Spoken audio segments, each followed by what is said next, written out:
The footprints of the Syrian revolution are everywhere to see. Armed opposition fighters now patrol the streets, keeping order. At the gates of one of Assad's presidential palaces, people gather to see how their former leader lived, the facade of an unbeloved king.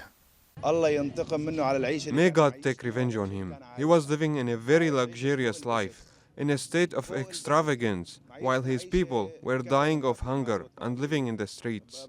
It's very hard to understand how they were living here while the people are suffering.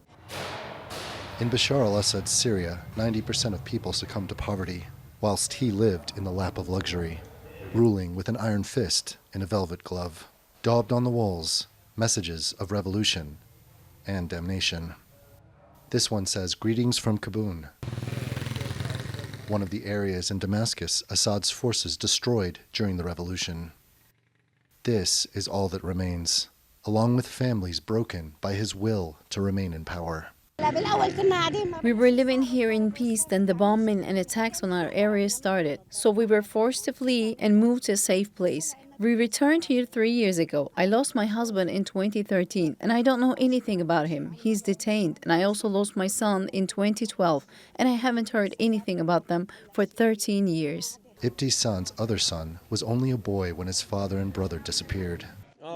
I no longer have any hope of their return. I have lost it. There is happiness here that Assad has fallen, but rebuilding what he destroyed will take generations. People we've spoken to in this neighborhood say it was like a paradise before the civil war in 2011. Several years later, Assad forces completely destroyed this area, leaving people without heat, water, or electricity. And while those things can be fixed, others never mend. It is wonderful news, but not complete. I was not able to get any information about my husband or my son. I heard once that my son was in the Red Wing of Sednaya prison, but I didn't get any information about my husband. A mother's search stretches on for an answer she may never find. Randolph Nogel, TRT World, Damascus.